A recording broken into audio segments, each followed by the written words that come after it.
Mesdames et messieurs, bienvenue dans ce numéro de Top Connexion, cette émission qui a pour but de connecter les parcours, les expériences, mais aussi les opportunités de qualité. Aujourd'hui, nous avons l'honneur de recevoir un invité de qualité. Il s'est distingué par son parcours universitaire. Aujourd'hui, il est entrepreneur dans le domaine de la communication et de l'innovation. Il nous fait l'honneur d'être là. Il a accepté notre invitation. Sans plus tarder, nous recevons Joël Akoun. Bonsoir Joël. Bonsoir Paul, merci beaucoup pour l'invitation. Merci à toi d'avoir accepté notre invitation. Je me suis permis de te tutoyer d'entrée parce que tu as un frère, c'est important de le préciser. C'est ça. Et si ça ne te dérange pas, on va se tutoyer tout au long de l'entretien. Mais on se tutoie toujours, pourquoi pas se tutoyer aujourd'hui. Merci beaucoup, c'est très gentil. Alors, est-ce que très rapidement, tu peux te présenter pour ceux qui ne te connaissent pas? Ok.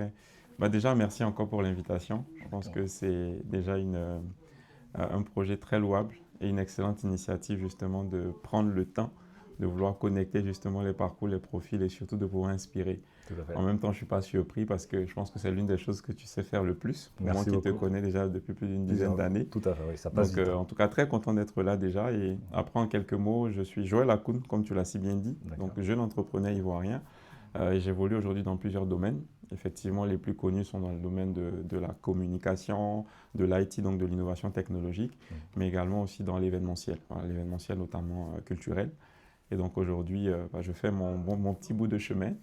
Comme tu l'as dit, on s'est connus lors de notre parcours universitaire, donc à l'université à l'IUA. Voilà, on en parlera tout à l'heure. Tout à l'heure, totalement. Mais voilà, aujourd'hui, depuis maintenant, on va dire une dizaine d'années, j'évolue donc dans ces différents domaines-là où j'essaie de pouvoir, à mon petit niveau, impacter et puis être surtout utile aujourd'hui à mon pays et également à toutes les personnes qui sont autour de moi. Oui, mais pas que, à l'Afrique également, parce qu'il y a quelques semaines, tu étais également, si je ne me trompe pas, sinon quelques mois au Gabon. Ouais. Donc, tu impactes au niveau de ton pays, au niveau de l'Afrique, mais aussi au niveau du monde. Tu étais également au Canada, donc tu es international, il faut le dire, à travers tes activités. Alors, c'est vrai que oui, aujourd'hui, avec les activités de l'agence, du coup, Lambano, on est quand même dans plusieurs pays, dans plusieurs continents, voilà, je dirais. Mais surtout, effectivement, on a une activité notamment sur l'événementiel digital qui touche tous les continents en réalité. Donc, c'est vrai que par moment, on peut être en Europe, on peut être en Afrique, on peut être aux États-Unis, etc. Donc, c'est une grâce de pouvoir évoluer sur plusieurs continents et puis de faire ce qu'on aime faire. Et de pouvoir inspirer. Alors, on va y revenir tout à l'heure. Déjà, pour commencer, on va parler de ton parcours. Joël Akoun, l'enfant de Divo. Ouais. Donc, Divo, tu es né à Divo. Ouais. Tu as fait ta primaire à Divo. Oui, j'ai fait toute mon enfance à Divo. Ton enfance à Divo. En vérité, je suis parti de Divo juste pour la terminale, pour le baccalauréat. D'accord. Mais en vrai, j'ai fait vraiment toute mon enfance, donc vraiment du CP1 jusqu'en terminale quasiment, j'étais à Divo. Et on va dire que c'est là-bas que j'ai grandi, j'ai tout fait. Après, mon père était enseignant. Donc vous connaissez, quand tu as un père qui est dans l'éducation nationale, c'est vrai qu'au-delà de Divo, il y a quand même eu des moments où je suis allé au nord de la Côte d'Ivoire. Donc j'ai fait par exemple des villes comme Touba, j'ai fait Bouaké, j'ai fait Dabou aussi. Dabou Divo, c'est à l'ouest. Divo, on va dire que un peu quasiment. Mais c'est quand même très proche d'Abidjan. Parce que Divo, c'est à 2 heures d'Abidjan. D'accord. 2h30 à peu près et tout. Donc, donc je suis vraiment resté à l'intérieur du pays, de mon enfance jusqu'à quasiment la fin du cycle de lycée. Et quels sont les souvenirs que tu gardes aujourd'hui de ton enfance à Divo? Mes souvenirs, de très bons souvenirs déjà.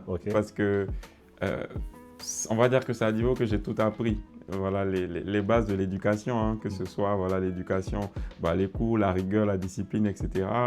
Et puis même, tu le sais, je suis de base aussi sportif. Très sportif. C'est aussi à Divo justement. Bon, aujourd'hui un peu moins, mais... Oui, à l'université, tu étais très impliqué. Exactement. D'accord. Donc ouais, c'est vraiment là-bas que j'ai tout appris, que ce soit au niveau de l'environnement culturel. Mais je pense même que aujourd'hui, quand je réalise, je réfléchis, je me rends compte que toutes les véritables inspirations que j'ai eues, et surtout aujourd'hui, ce qui guide ou ce qui drive ma vie, qui est le fait d'être utile, vraiment de servir et pouvoir impacter, je pense que ça vient vraiment de Divo. Vraiment ce sentiment-là, pour ne pas rentrer dans trop de détails, mais vraiment le fait déjà de vivre en société, de penser collectif, de vouloir toujours être utile, je pense que ça vient vraiment de mon enfance et Divo a joué un grand rôle. C'était quoi le rêve du jeune, sinon de l'enfant Shoel Hakoun. En vrai, mon rêve, on va dire que Plus j'avais deux jeune, rêves. tu te disais, tu voulais faire quoi dans la vie? Deux choses. D'accord. Je crois que la première chose que je disais, c'était je voulais devenir footballeur. Parce que c'était vraiment le foot. Hein. Et quand tu grandis, ce que nous on voyait, c'était voilà, la génération Drogba, etc. Donc tout le monde vraiment idéalisait. Et puis bon, surtout que j'étais quand même pas mal au foot. Ah oui. Donc vraiment, je confirme. C'était le rêve. Bien et deuxièmement aussi, c'est vrai que j'ai toujours dit que je voulais être informaticien. Bon, avant, quand tu es petit, informaticien, aujourd'hui, ça ne veut pas dire grand-chose. Mais j'ai toujours aussi été, voilà, c'est très large. J'ai toujours aussi eu cette passion-là, en fait, pour le digital, on va dire, pour l'informatique. Pour donner un petit exemple, c'est que déjà depuis, je pense que les premiers ordinateurs, moi, je les touchais déjà, je faisais de la maintenance. Déjà au CE1, CE2.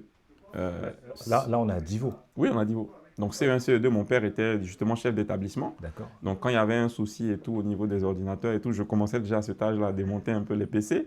Déjà, premièrement et deuxièmement, je saisissais déjà tous ces rapports. D'accord. Donc en fait, moi, quand j'arrive en classe de 6e ou 5e où on fait l'initiation à l'informatique, en fait, moi, j'ai déjà fait mon initiation depuis le primaire. D'accord. Et donc pour toi, aujourd'hui, bon, on le constate, le digital, l'informatique, tu y es. Mais bon, le football, un peu moins. Un peu moins en termes de pratique, mais la vérité c'est qu'aujourd'hui… En termes de carrière déjà… En termes de carrière, effectivement, mais j'ai quand même joué au foot quand je suis arrivé en France, tout ça, etc. D'accord. J'ai joué en club ici en France, j'ai joué la Coupe de France et tout. D'accord. Après, oui, à un moment donné, tu fais des choix. Tu fais des choix par rapport aux opportunités aussi qui se présentent à toi. Totalement. Et la réalité, c'est que moi, quand j'arrive en France, je suis déjà majeur. Donc, c'est vrai que c'est beaucoup plus difficile après de pouvoir intégrer, on va dire, un vrai centre de formation et tout. Il y en a qui le font. On a vu Didier Drogba et tout. Mais ça reste quand même des exceptions. Voilà, qui a débuté sa carrière c'est ça, après 20 ans, 22 ans, 23 ans qui arrivent ici, c'est beaucoup plus compliqué. Je suis totalement d'accord. Je suis toujours aujourd'hui vraiment très actif dans le domaine du sport parce que j'ai du coup j'ai un projet d'académie avec ma mère du coup, à Divo justement, où on accompagne vraiment le développement de la carrière de beaucoup de jeunes aujourd'hui qui ambitionnent de pouvoir avoir une carrière professionnelle. Donc, je suis toujours dans le domaine. Alors pour marquer une pause sur Divo, après on y reviendra juste après, parce qu'on parlera de politique. J'aimerais savoir, est-ce que ce départ de Divo était difficile pour toi en fait en terminale? Oui, c'était difficile parce que je ne suis pas, en vérité, je ne suis pas parti de Divo parce que j'avais envie. La vérité, c'est que je pars de Divo après un choc. Pour être court, pour résumer simplement, c'est que je fais vraiment tout mon cycle jusqu'en terminale, justement, comme j'expliquais. Et puis, je suis à quelques doigts d'accomplir ce rêve-là de devenir footballeur, justement, professionnel. Et puis, la même année, parce que déjà en catégorie, j'étais en catégorie, je pense, cadette à ce moment-là. On me surclassait pour jouer en junior, senior, déjà dans le centre de formation où j'étais. Et quelques mois, justement, du bac, je me retrouve malade. On ne sait pas trop pourquoi, 2 mois, 3 mois. Et puis, à un moment donné, je m'évanouis un jour à l'école. On me découvre, justement, tu vois, c'est la première fois que je te le dis, une hernie, du coup, bilatérale. Et puis, mon appendice qui était quasiment en train d'éclater dans mon ventre. Donc, je passe par une période très difficile. Bon, aujourd'hui, je peux mettre les mots, dire que je suis passé par la dépression et tout. Mais c'est vraiment après cet épisode-là. Oui, je suis en terminale. Donc, je suis en terminale C. Voilà, déjà, j'ai pas repris de classe depuis tout petit. J'ai même sauté des classes et tout. Et donc, j'arrive, je suis quasiment à 2-3 mois donc 4 mois des examens et je peux quasiment pas passer le baccalauréat. Mais je suis quand même allé composer. Et c'est justement après cet épisode-là que je décide de partir de Divo. Tu composes, et comment ça se passe quand je compose, je pense que j'ai eu, de mémoire, j'ai eu 158 points. En ayant manqué quasiment 4 mois de cours. Avec justement de très bonnes notes dans toutes les matières littéraires parce que moi à la base j'ai toujours été polyvalent dans les différentes matières, mais ayant raté quasiment la moitié des cours des matières scientifiques, je suis à 1 point quasiment d'être, 2 points d'être repêché. Je ne le suis pas et donc voilà, c'est comme ça que je pars à Abidjan et du coup je reprends la classe de terminale. Abidjan et que voilà, donc, je passe avec brio. C'est un coup dur. Et donc je me dis je ne veux plus rester à Divo parce que déjà je vois mes amis aussi partir parce que là tu es tout petit et puis tu te dis en fait j'avais tout pour réussir, j'étais quasiment parmi les majors, les premiers de promotion, donc ça reste quand même un choc. Et sachant que je n'ai pas pu accomplir justement mon rêve de devenir footballeur qui me passe vraiment juste à côté, je me dis là il faut que j'aille dans un nouvel environnement et c'est comme ça que je décide de partir. Donc là tu arrives à Abidjan, une année, ça se passe plutôt bien, tu as ton bac. Très bien, j'ai mon bac sans sans problème. Comment tu fais le choix d'aller à IU, à l'Institut Vertera? C'est marrant, mais tu vois, ce qui est très bien dedans, c'est que tout ce qu'on est en train de dire, les gens ils vont comprendre. Cette introduction en parlant du foot, tout ça, c'était pas fortuit. Aujourd'hui, je te dis, Paul, la vérité, c'est quoi? C'est qu'il y a 2 choses qui m'ont fait aller à l'IU. D'accord. Premièrement, c'était le foot. Ok. Donc, je cherchais simplement une université où j'allais pouvoir jouer au foot et deuxièmement, pouvoir faire l'informatique justement. D'accord. Donc quand tu réunis ces deux éléments où tu peux vraiment t'épanouir, la seule université, en tout cas privée, surtout que je ne voulais pas aller au public, donc la seule université privée qui réunissait ces deux arguments, donc vraiment être épanoui dans la vie extra, donc notamment le foot, et puis justement qui proposait la filière mathématiques et informatique qui était la filière de mon choix, c'était l'IUA. Donc c'est comme ça que je me retrouve à l'IUA. Et quelqu'un t'en parle, tu vois sur Internet, parce que moi, IUA, je découvre sur Internet, je fais une recherche. C'est mon associé aujourd'hui, du coup c'est une amie justement, une amie du coup qui me parle justement de l'IUA, elle me dit en fait ils ont été vice-champions du championnat universitaire l'année dernière, et donc voilà, en plus l'école aussi, donc le lycée où j'étais, Lavoisier, j'avais quand même laissé bonne presse là-bas à cause du foot, donc tout le monde me connaissait aussi à cause du foot, bien sûr à cause des résultats, mais aussi au cause du foot.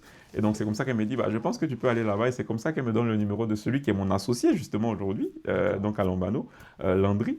Et donc, c'est lui qui me convainc vraiment de venir à IUA, et puis c'est de là que tout part. Alors, avant de continuer de parler de IUA, si tu le permets, j'aimerais marquer une pause pour remercier le docteur Aka Kwame, bien sûr, qui est un père pour plusieurs. C'est ça, notre père. Notre père.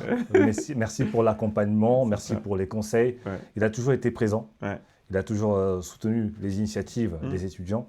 Donc, je pense que c'est l'occasion de lui dire merci une fois de plus. Non, je vais même t'emboîter le pas. Je pense que on ne le dit pas souvent. Et comme on le dit, il faut célébrer nos champions nationaux quand ils sont là. Et je pense que tu seras d'accord avec moi, que ce soit toi, moi, toute notre génération, et même les générations qui ont suivi aujourd'hui.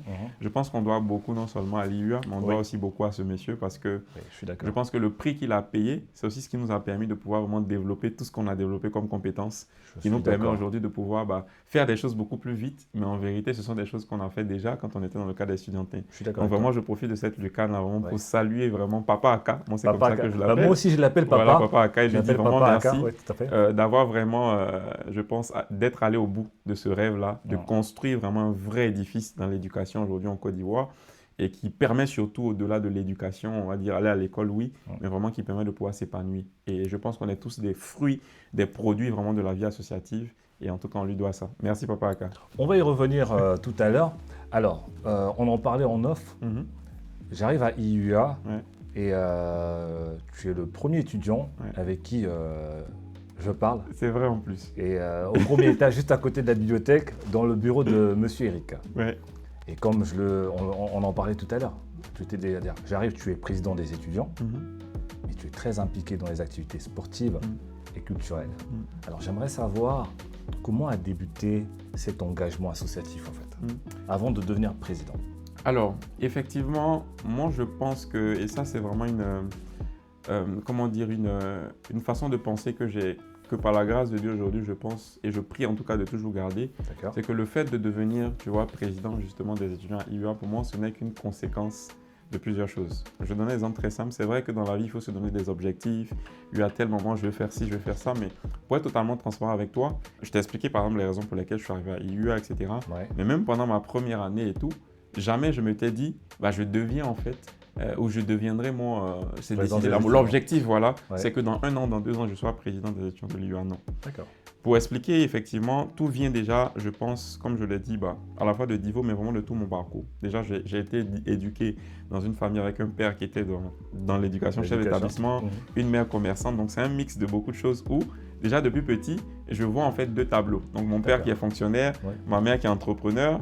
Donc, en fait, d'un côté, tu as le papa qui est allé loin à l'école, a fait tout ça, qui a accompli une carrière. Et puis, d'un autre côté, tu as vraiment ta maman, mais que tu vois qui est vraiment en train de se battre pour aussi se créer une place dans la société. Tout à fait. Et ça, c'est vraiment quelque chose qui m'a fait grandir en fait depuis tout petit. Donc, je me rappelle que quand je quittais l'école, je rentrais et tout au primaire, on venait découper les jus de citron, attacher de l'eau, etc. Donc, en fait, c'est vraiment dans cet environnement-là que j'ai grandi. Certes, avec un père qui était proviseur, mais dans le quotidien, j'ai jamais été dans la posture, en tout cas avec mes frères et tout, on n'a jamais été dans la posture de « Ok, on a notre papa qui est fonctionnaire ou qui est cadre de la ville ». Donc en fait, j'ai grandi plutôt dans cet environnement-là, où j'ai appris depuis tout petit à vraiment travailler, être actif. Donc ça, c'est la première des choses. Exactement. Donc ça, c'est la première des choses où j'apprends, même si je ne suis pas forcément conscient de ce que je fais, mais à développer en fait certaines aptitudes.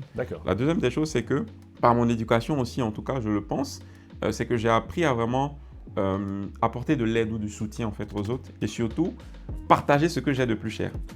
Et donc moi quand j'arrive à l'université, pour donner un tableau assez clair et précis, je viens vraiment avec une posture de me dire en fait j'arrive dans l'université où vraiment j'ai la grâce d'être dans une université qui propose un cadre comme ça, où on peut créer une association, on peut créer un club, etc. Puis on peut faire des activités.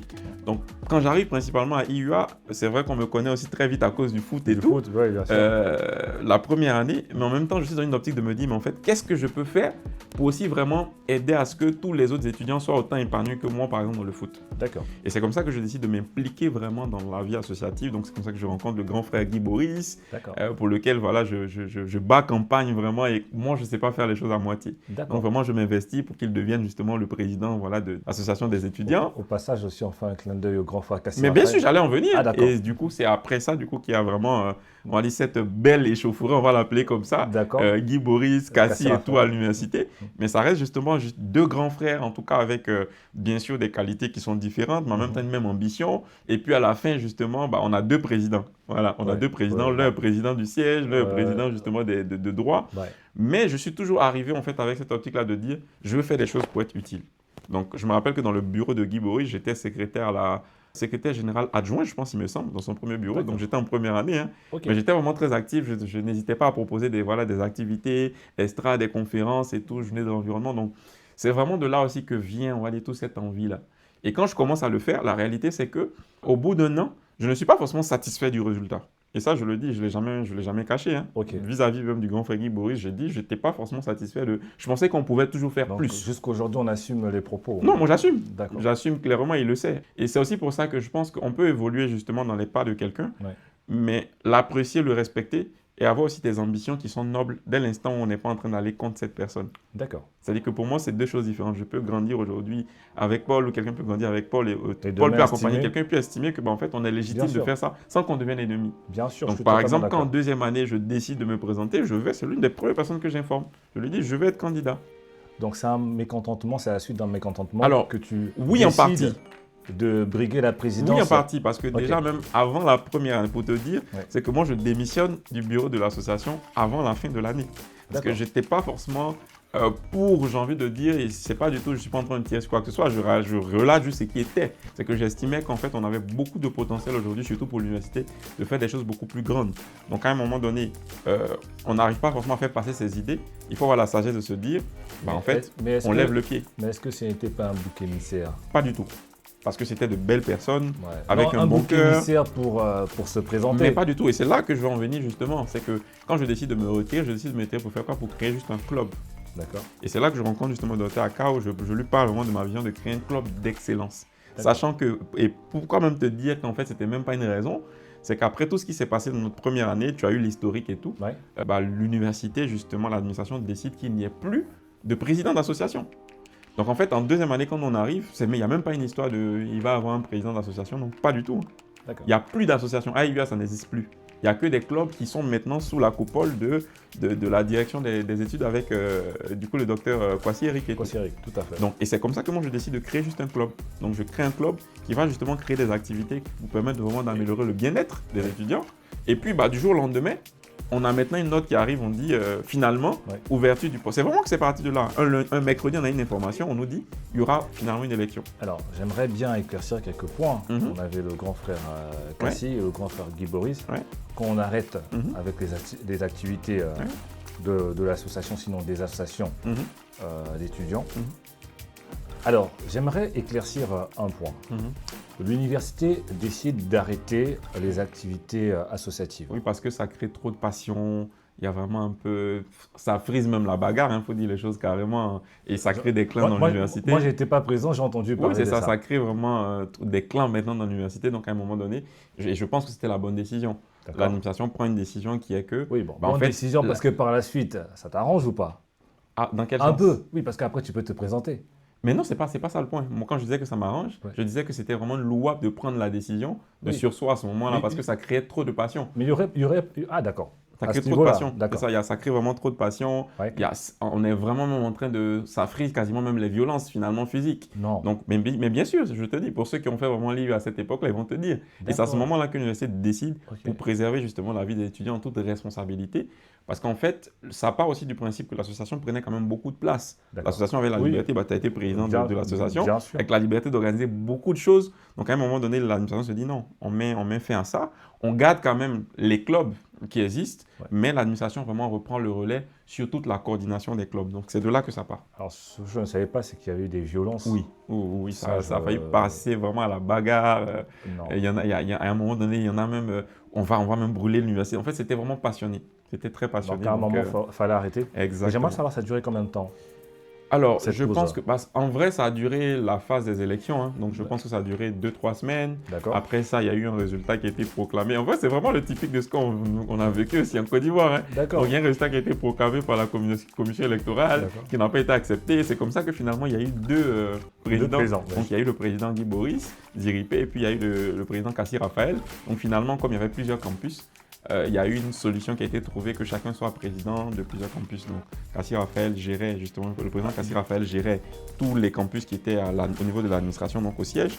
Et Guy Boris était président justement du campus de droit, ils étaient vraiment très nombreux. Et par contre, à la fin, les deux devaient s'associer maintenant pour organiser le gala de fin d'année. Et c'est là où les problèmes commencent. Non, c'est là où il y a eu la continuité des problèmes parce que pendant l'année, chacun était dans son périmètre. Donc, les choses se sont plus ou moins bien passées. Et finalement, au niveau du gala, ça a encore capoté. Et c'est là où il y a eu la décision maintenant radicale de dire, en fait, non, là, ça en est de trop. Plus d'associations des étudiants. Et maintenant, l'administration gère tout.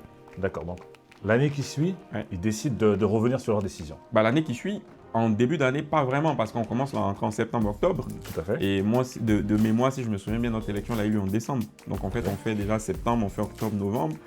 Chaque club vit, etc. Et puis, comme je dis, non, moi, j'étais délégué de ma classe et on partait au sport. Et puis, je vois M. Nissan, M. Jules. Et un mercredi et tout, il mettant un papier, c'est là que je regarde, je vois, appel à candidature. Et c'est là qu'on comprend aussi que, en fait, derrière, c'était aussi, ça, c'est mon analyse à moi. Ça a été une stratégie pour pas qu'il y ait trop de réflexion sur sur la candidature, parce que les campagnes aussi, c'était vraiment beaucoup d'argent qui était mis dedans, etc. Donc, le fait de nous donner un temps court, ça permettait à ce que tout le monde déjà ait la possibilité de venir se présenter, qu'il n'y ait pas de disparité, et que chaque étudiant puisse venir candidater. Ils ont fait l'appel à candidature un mercredi. Le jeudi, on devait déposer les dossiers. Vendredi, ils devaient statuer. Et puis, dès le lundi, il y avait la campagne mardi, mercredi, jeudi, vote. Non, mais c'était Donc, c'est pour ça que je te dis aussi qu'en vérité, il n'y a pas vraiment eu de préparation. Moi, je pense que la grâce que j'ai eue, et je dis ça vraiment de façon très honnête, cette grâce, c'était que comme j'avais déjà commencé à mettre en place un club, j'avais quand même une attache dans quasiment toutes les facultés. Et puis la réalité, c'est que je pense aussi que notre force, c'est qu'on a quand même pensé à un projet parce qu'on avait une vision.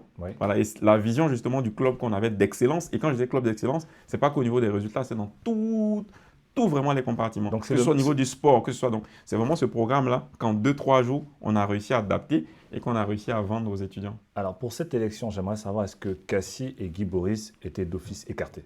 Oui, l'administration. Non, ils n'étaient pas d'office écartés. Mais effectivement, quand ils ont déposé leur dossier, je crois que de mémoire, quand ils ont déposé leur dossier, en tout cas, il y a Kassi Raphaël qui a déposé le dossier. D'accord. L'administration n'a pas validé. Donc, ils ont vraiment tenu à ce que ce soit des nouveaux candidats.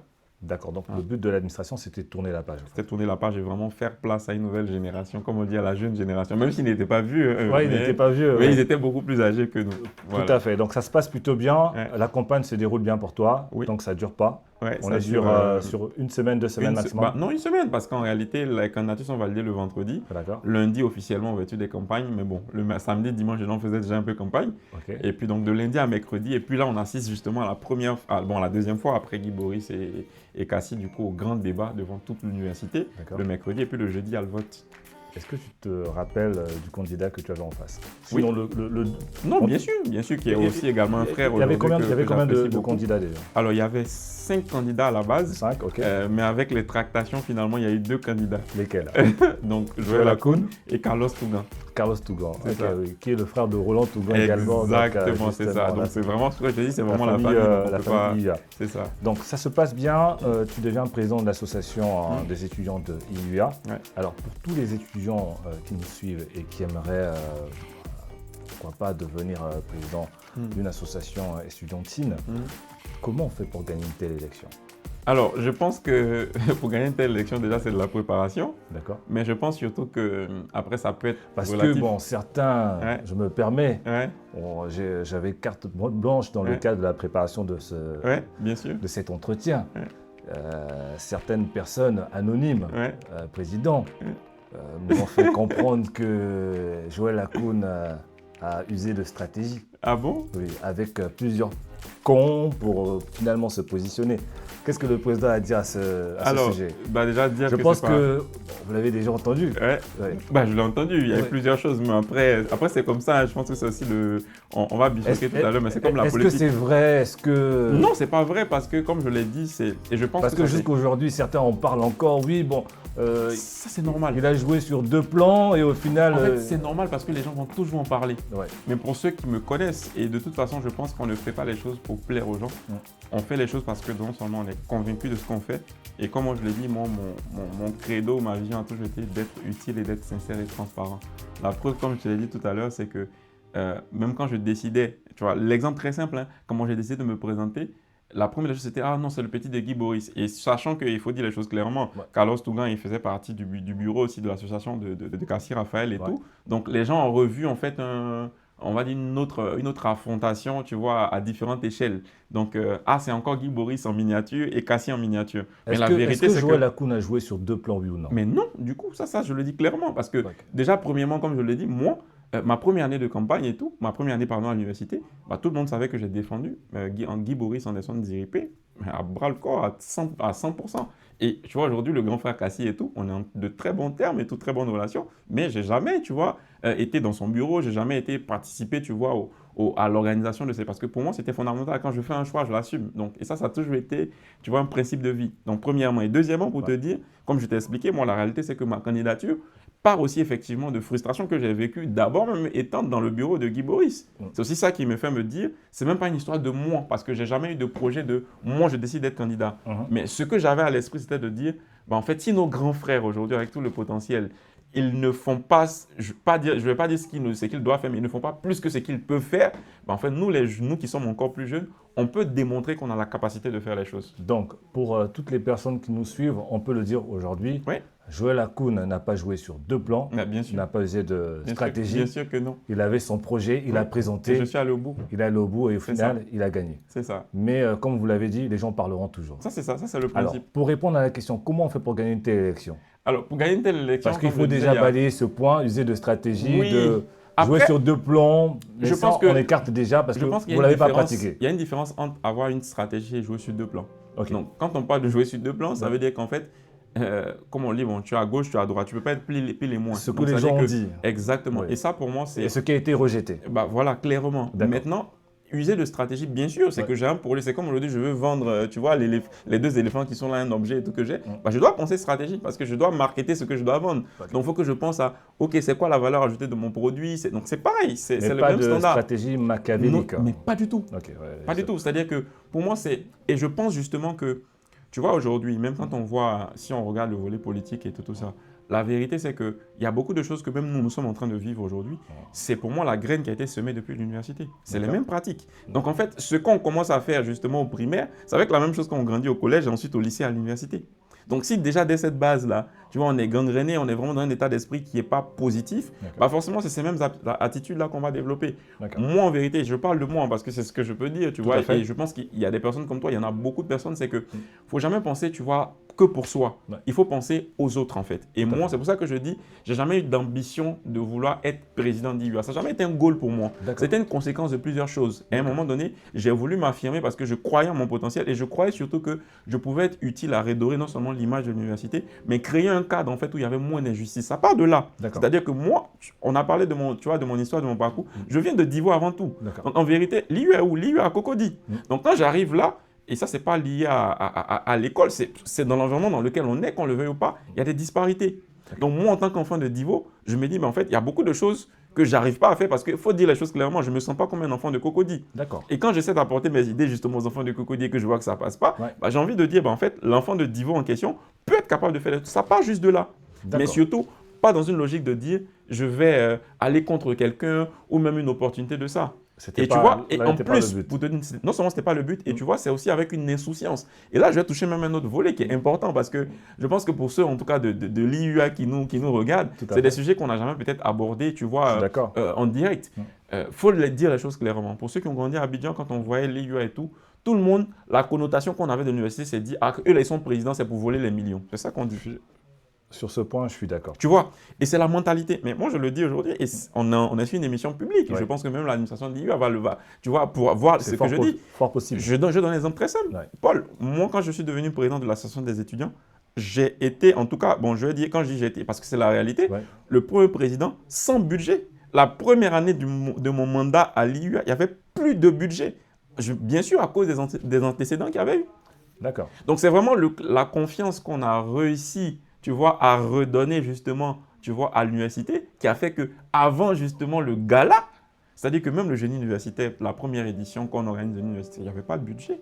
D'accord. Donc, on a décidé d'organiser nous-mêmes. Et les membres de mon bureau qui vont voir la vidéo vont te dire, c'est les cotisations justement des membres du bureau qui nous ont permis d'organiser les premières activités à l'IUA. Mais pendant ce temps, on disait, ah, ceux-là, bon, de toute façon, M. Chaka donne des millions. Oui, c'est vrai que l'IUA, on l'a dit, il a toujours beaucoup fait pour soutenir les activités. Ça, c'est clair. Mais dans ce cadre-là, il y avait quand même un climat de confiance qui n'était plus. Donc, il n'y avait plus de budget. Donc, on a d'abord fait nos preuves. Mais pour te dire quoi, nous, à cette période-là, c'était vraiment l'insouciance.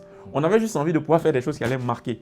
Quand on décide de créer le génie universitaire qui a révélé combien de personnes, tu vois aujourd'hui, d'ailleurs, je pense que je fais partie de ces personnes. Voilà, tu as été meilleur débatteur justement du génie universitaire. Oui. Il y a eu beaucoup de choses, mais ça a créé aussi de l'émulation entre les différentes facultés, le concours Miss IUA, etc. C'est des choses qu'on a pensé, qu'on a rêvé. C'est même pas moi, c'est toute une équipe. Parce que c'est vrai que j'étais le leader, et ça, c'est aussi souvent quelque chose qu'on oublie.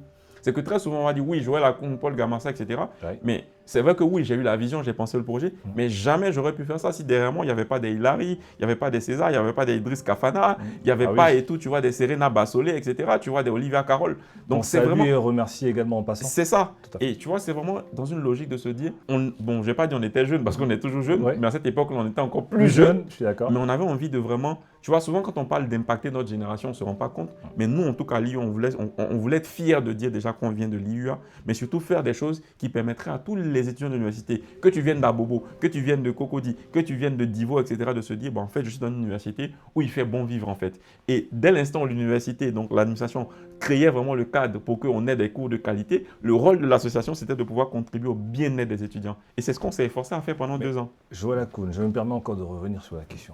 Comment on fait pour gagner une telle élection, en sachant que IUA, c'est pas à ce moment-là, on est à des milliers d'étudiants déjà.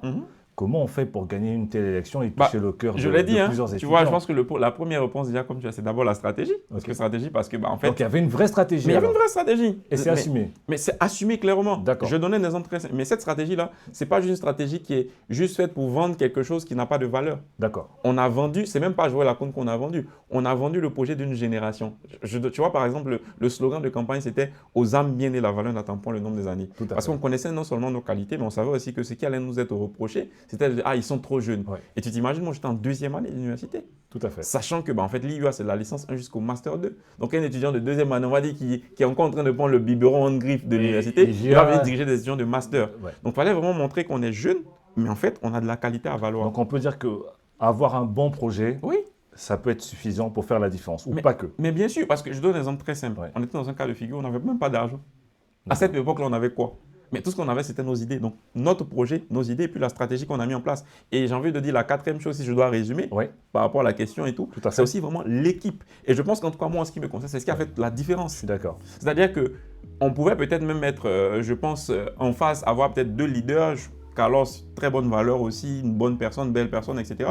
Mais je pense que la différence a aussi joué justement dans l'équipe qui m'accompagnait. Tu vois, où j'ai eu aussi, tu vois, cette grâce, je pense, et cette finesse-là d'aller détecter aussi, tu vois, de très bons profils. Tu vois, je me rappelle quand je prends par exemple ma communication, j'avais par exemple un Sekou Dembélé comme chargé communication, j'avais un Dénéo Désiré. Donc la vérité, c'est qu'en fait, il faut le dire, j'avais de la crème de l'université avec moi. Et ton équipe était très soudée. Très soudée, tu vois. Très soudée. Et ça, tu l'as remarqué. Toi qui étais aussi même. Bien sûr, j'ai rejoint l'équipe. Tu as rejoint l'équipe la 2e année, tu l'as vu. Les activités, j'ai vu, mais… Et un exemple très simple, quand tu participais aux réunions, tu voyais que même la 2e année, tu te rappelles de l'époque même de la rébellion parmi dans le bureau. Bien sûr. Mais est-ce que tu te rends compte qu'à ce moment précis, à part ceux qui étaient dans le bureau, est-ce que tu avais quelqu'un qui pourrait se dire, mais en fait, ceux-là, il y a un problème dans la situation? Non, pas du tout. Même pas. Pas du tout. Donc, en fait, c'est aussi des gens qui ont su me valoriser, c'est des gens qui ont su me respecter.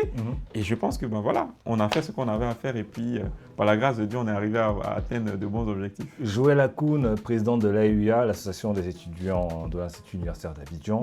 Donc, ça se passe bien. La première année, on n'a pas de budget, mais on essaie de s'organiser et d'avancer. Le projet, il plaît à tout le monde. Et à travers Abidjan, à travers le pays, on parle de l'association des étudiants de l'IUA. Oui, parce que plusieurs étudiants on s'était dit, hein, qui m'ont parlé de quand je cette donnais l'exemple, c'est également. qu'à cette époque, tu vois, je me rappelle que l'une de nos réunions et tout, on a dit, on veut faire de l'IUA la plus grande association de la Côte d'Ivoire. Pas d'Abidjan ni de Cocody, de la Côte d'Ivoire. C'est-à-dire qu'on voulait, tout ce qu'on faisait, et c'est aussi ce qui nous guidait, de se dire qu'en fait, toutes les actions qu'on va poser, il y a aussi une question d'impact, mais d'image. Je vais donner l'exemple encore du gala qu'on a eu à faire. Le deuxième gala d'ailleurs, tu te rappelles, où tu nous as aidés? Bien sûr. Au point gala étudiant, on a mis des panneaux publicitaires bien sûr, dans justement, tout Abidjan jusqu'à Bégerville. Bien sûr, je me rappelle très bien. Tu vois, tout ça, c'était pas juste une histoire de si on voulait l'argent. En fait, tout ça, c'était aussi de l'argent, c'était des ressources et tout, c'était du réseau, etc. Mais on n'a jamais pensé à nous. On a pensé à ce qu'on va faire, qu'est-ce que ça va laisser comme, tu vois, impact. Et c'est l'une des raisons aussi pour lesquelles, et je vais faire cette transition avant que tu me poses une autre question, parce que ça aussi été un sujet, je pense, que quand je suis parti de l'IUA, qui était pourquoi Paul Gamassa? Pourquoi? Mais en fait, parce que tu as su, non, j'anticipe sur ta question, parce que je sais que tu vas en venir. D'accord. Mais je pense que tu as su aussi servir au bon moment. Et moi, je pense aussi que le véritable leadership, c'est la préparation de la succession. D'accord. Tu vois, et moi, ça, je pense que c'était quelque chose d'important. Et on ne pouvait pas faire ça pendant 2 ans et aller en fait sur une note inachevée. Et c'est la raison pour laquelle, et ça je l'ai dit, je l'assume et jusqu'à aujourd'hui je l'assume, j'ai milité pour que Paul Gamassa devienne président. Et contrairement à ce que beaucoup ont raconté, je n'ai pas fait de vote, je n'ai contraint personne. Mais justement, en tout cas la petite voix que j'avais à ce moment-là précis, je l'ai dit et je pense que tu étais celui qui était le meilleur choix en tout cas à cette époque pour l'université. Mais sachant qu'à la base, Joël Akoun a des amis autour de lui, Paul Gamassa, donc j'arrive. C'est la deuxième année, je participe à quelques activités. C'est ça. Est-ce que Joël Akoun n'a pas fait le frustré autour de lui? Forcément, quand il y a une décision, il y a toujours des frustrés. Mais le plus important, ce n'est pas la frustration qu'on crée, mais c'est est-ce que la décision qu'on prend est garantie vraiment la suite. C'est-à-dire que je préfère faire justement 2, 3 ou 5, 10 frustrés, mais justement garantir, je vais parler non seulement de la stabilité, mais justement recommander en tout cas ou demander à soutenir quelqu'un qui, je pense, peut faire plus et même mieux que ce que j'ai fait. Moi, c'est ma vision des choses. Donc, ce n'est pas une histoire de « c'est mon ami ». La preuve, quand je prends l'association la première année, quand je dirige l'association la première année, comme tout mandat, c'était une année de structuration. Parce qu'il y avait aussi une question de... Il y avait plusieurs clans dans l'université. Tout à fait. Donc, j'étais obligé de m'entourer de personnes de confiance. Mais la deuxième année, c'est aussi ce qui a créé des frustrations parmi mes plus proches amis. C'était une année plutôt de professionnalisation. Où là, ce n'était plus une histoire de « oui, je suis compétent, je suis proche d'Akoun », mais là, je cherche maintenant à fusionner ou à rassembler tous les talents de l'université, que je les connaisse ou pas.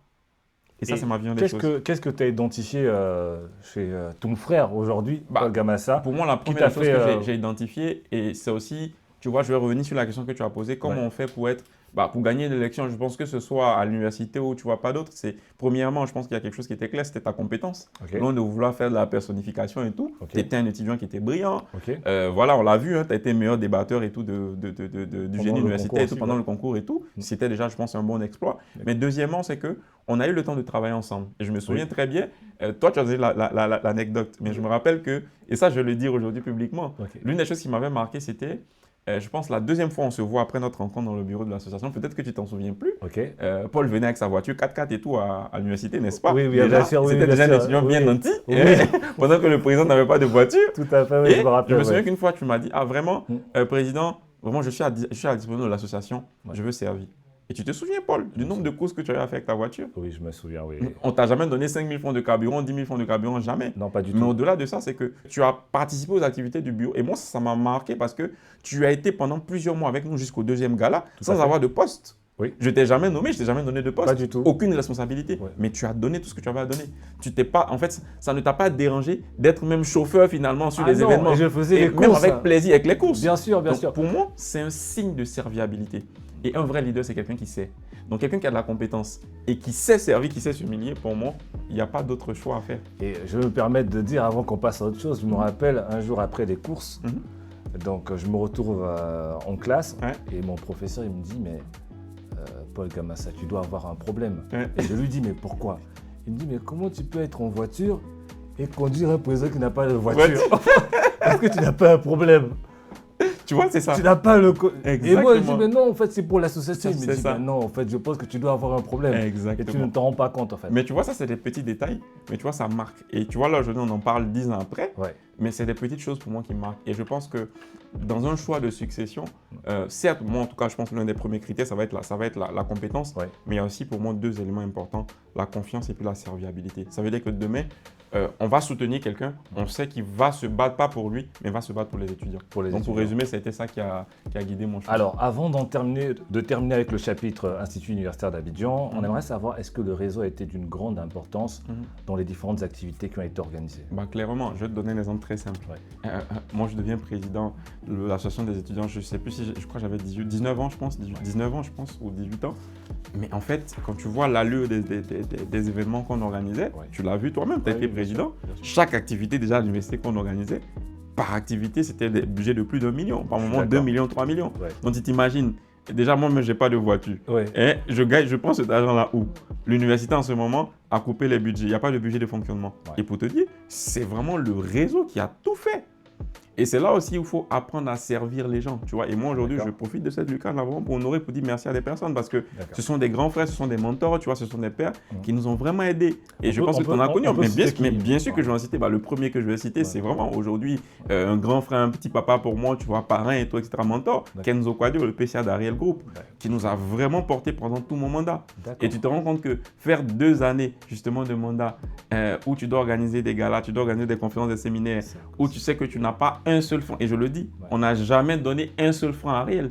Tout ce qui a été fait comme activité, même les différents galas qu'on a eu, c'était cadeau. Sono, podium, tout ce que tu veux, écran, etc. Cadeau. Mais ça, c'est quoi? C'est pas une histoire d'argent, c'est une histoire de relationnel.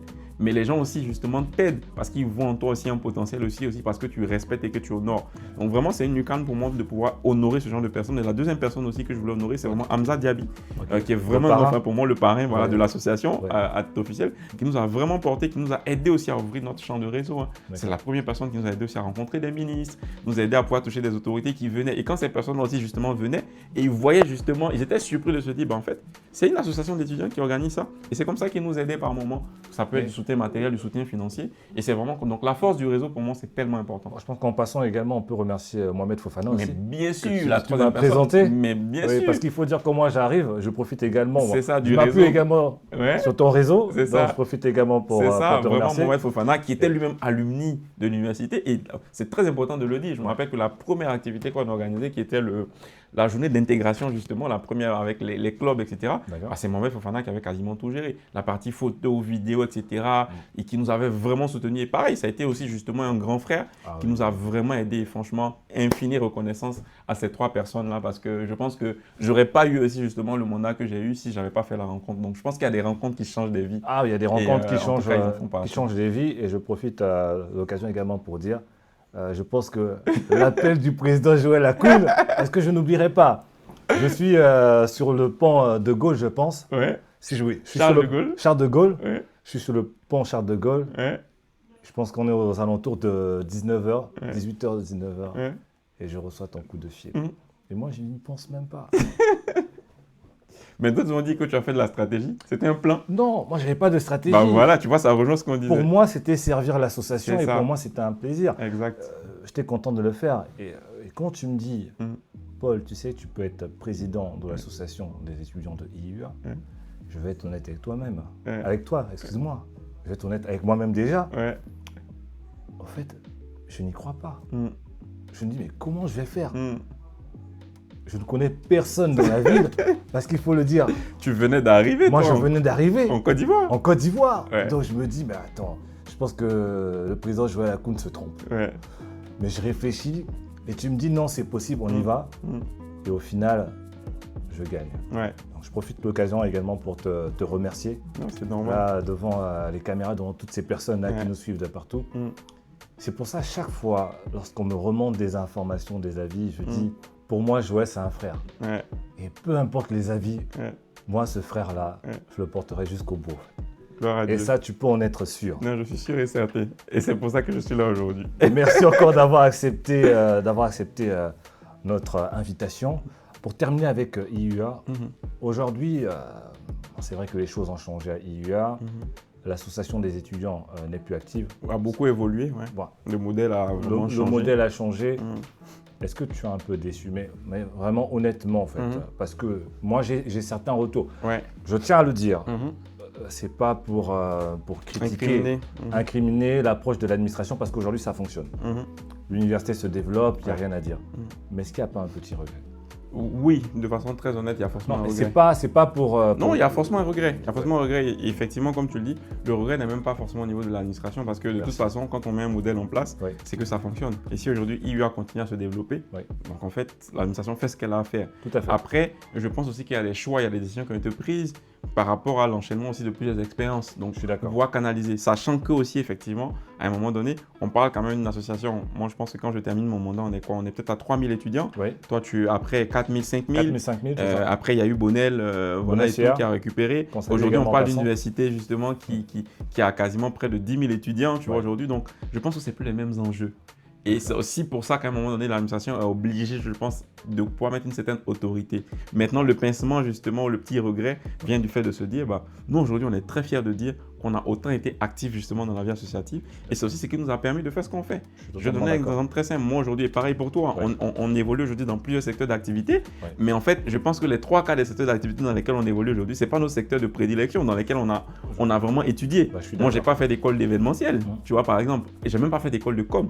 J'ai fait une école d'informatique, de mathématiques. Après, effectivement, en France, j'ai fait un master en gestion d'entreprise, etc. Mais tu vois, je n'ai pas fait de formation. Mais tout ça, j'ai appris ça où? Dans l'association.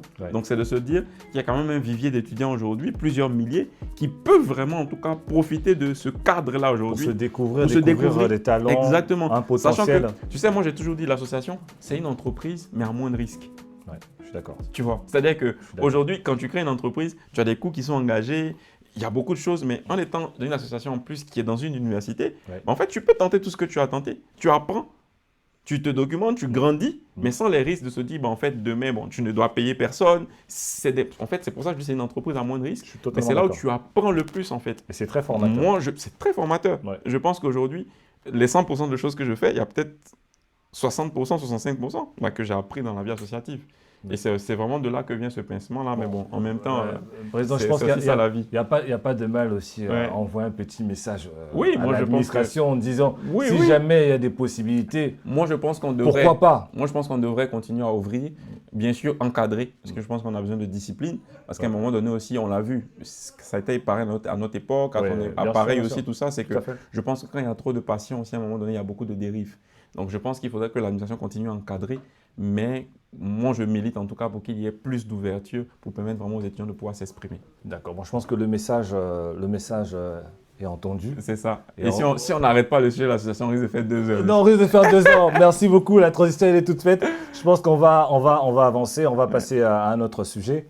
Et là, on va parler d'entrepreneuriat. Donc, la page de l'Institut universitaire d'Abidjan, cette expérience estudiantine, voilà, on la tourne. On va parler du groupe Lambano. Comment débute cette aventure? Alors, je vais essayer d'être concis, précis, mais c'est important quand même de préciser certains détails. Alors, il faut dire qu'avant Lambano, Lambano n'est pas ma première expérience entrepreneuriale. Parce que pour être totalement transparent et tout, et c'est aussi peut-être souvent ce que beaucoup de personnes ont confondu. Moi, j'ai créé ma première entreprise quand j'étais encore étudiant. D'accord. Ma première entreprise s'appelle Magic Communication. Ça s'appelait Magic Communication. Okay. D'ailleurs, c'est une entreprise que j'ai fondée avec quelqu'un que tu connais très bien, Stéphane Koné.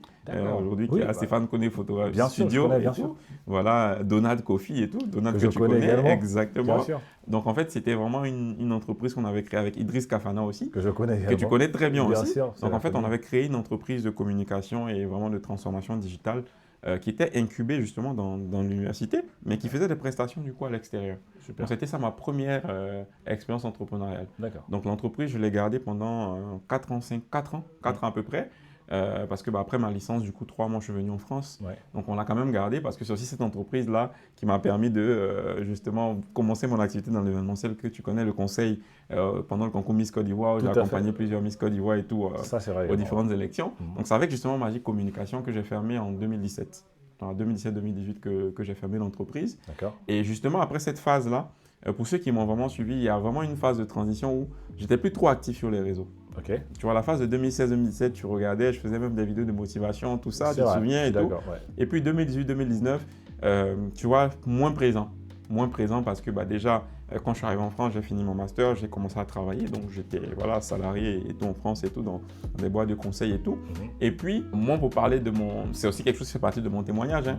Je suis croyant et c'est pas quelque chose de caché, c'est quelque chose que j'affirme clairement. Je crois en Seigneur Jésus-Christ. Et donc, moi, je me suis converti. J'étais musulman. Moi, je me suis converti à la religion chrétienne, en fait. Pourquoi, président? Pourquoi? Parce que j'ai rencontré Jésus, mon Seigneur et Sauveur, en qui je crois. On pourra en reparler en détail. D'accord, ok, c'est parfait. Et donc, on va continuer. C'est ça. Et donc, du coup, la phase justement de 2018-2019, c'est vraiment une phase où, certes, je me suis converti en 2014, je me suis baptisé, etc. Mais c'est vraiment une phase où je commence à avoir une approche qui est un peu différente sur l'essence de la vie ou l'essentiel de la vie, en fait, où je commence à me détacher de pas mal de choses et tout. Donc, j'ai quasiment une phase d'1 an et demi où vraiment je prends beaucoup plus de recul, j'arrête pas mal d'activités et tout pour me reconcentrer vraiment pour repenser à mes prochaines années de vie en fait. Et c'est justement à cette période-là que j'ai la vision Lambano. Mais pour être très transparent avec toi, moi j'ai toujours eu l'habitude de faire plusieurs choses, comme tu vois, dans la com, dans l'événementiel. Donc c'est tout ça qui vient de l'association en vrai, de la première entreprise. Donc en fait, je m'étais dit, je projette justement de pouvoir acquérir de l'expérience. La vérité, c'était que quand moi je venais en France, je venais juste faire mon master et je rentrais.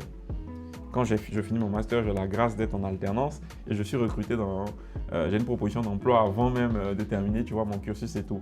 Et c'est comme ça que je me dis, en fait, ok, je peux continuer à apprendre, mais en même temps, penser à mon projet qui est sur la tête. Et c'est en 2020 que le groupe Lambano justement est officiellement créé. C'est parti vraiment du projet. J'ai décidé que tu as vu aussi. Oui, bien sûr. C'était l'une des premières. Bon, je ne peux pas dire la première, mais en tout cas, je pense que sur les réseaux en ce moment-là, on ne parlait pas encore de podcast et tout. Bien sûr, mais c'était quand même des premières émissions qui est d'ailleurs passée sur la télévision d'Orange et tout ça. Orange qui nous a accompagnés sur le projet. On a fait 2 éditions. On avait pour ambition de pouvoir vraiment présenter des parcours, inspirer c'est ça. Et vraiment, l'objectif, c'était inspirer la jeunesse par la jeunesse. Montrer qu'on peut être jeune et être un modèle. Tout à fait. Et c'est de là que part la vision Lambano pour répondre à ta question.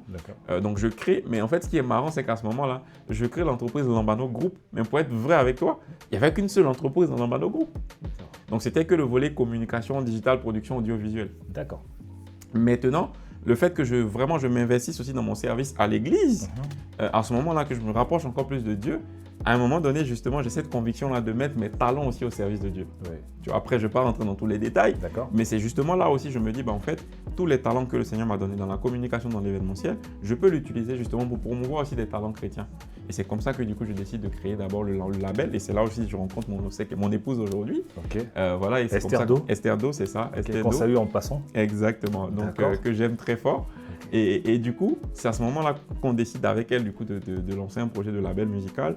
Et quand tu commences à faire du développement de carrière musicale et que d'un côté, tu as la branche événementielle qui est une corde à ton arc, tu te dis, en fait, tu vas aller au bout de la chaîne. Et c'est après ça qu'on crée Lambano Event. Et ça suit. Aujourd'hui, Lambano, c'est un groupe de plusieurs entreprises. Monsieur Joël Akoun, il est important de préciser que votre épouse est artiste également. Exactement. Oui. C'est ça. Mais c'est aussi pour ça que je dis, c'est avec elle parce que beaucoup ne le savent pas.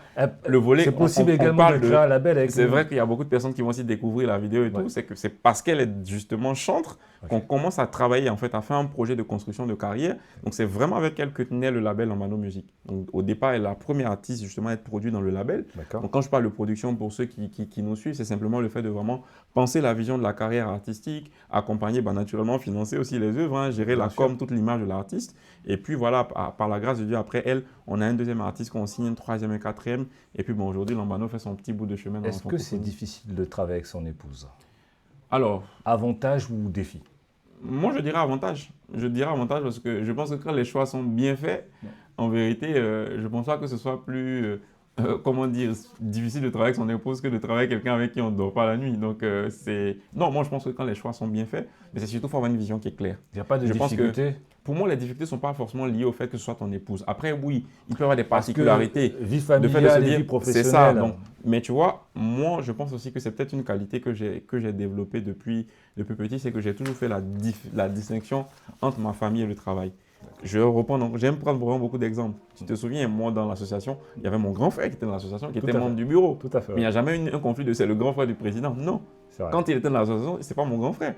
Il est un membre du bureau de l'association qui a une responsabilité et qui agit. Ça, je peux le et c'est vraiment ça, tu vois, ce modèle-là que j'ai en tout cas réussi. J'ai eu la grâce aussi d'avoir une épouse qui communique la paix, donc je n'ai pas eu de problème.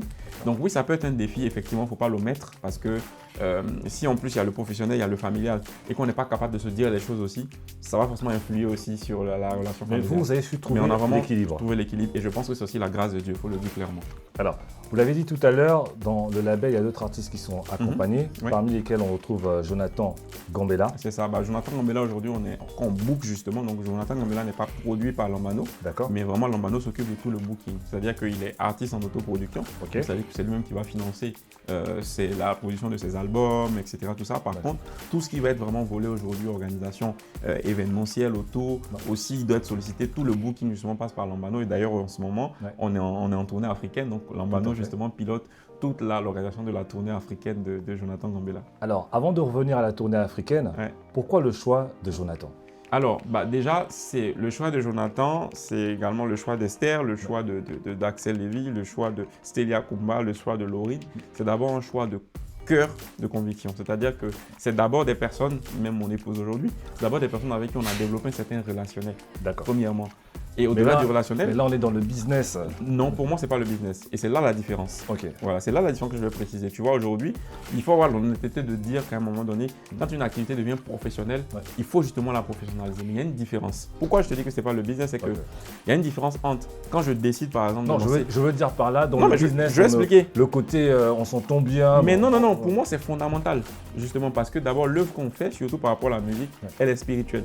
Tu vois? Et donc, c'est un fait qu'on ne peut pas omettre. Et c'est aussi pour ça que ça va revenir un peu à la question que tu m'as posée tout à l'heure. C'était de quoi vient la vision Lambano? Moi, aujourd'hui, je sais qu'il y a quelque chose qui est attaché à cette vision Lambano et qui vient vraiment aussi de la mission que Dieu nous a donnée, en fait. C'est-à-dire que oui, on va opérer vraiment dans le séculier, etc. Mais depuis le départ, en fait, je sais que Dieu a ouvert vraiment beaucoup de portes par rapport à ce qu'on a eu à semer justement dans l'œuvre. Et justement, au départ, le label, ce n'était pas une activité que moi, je voyais justement comme une activité pécuniaire. Et quand je décide de produire Esther Do, qui d'abord n'était pas ma fiancée ni ma femme, c'est pas parce que je dis demain je vais gagner de l'argent, non. À ce moment précis, j'ai une vision et ça, c'est quelque chose que j'ai reçu déjà 5 ans ou 6 ans à l'avance et c'est quelque chose qu'on est en train de vivre aujourd'hui.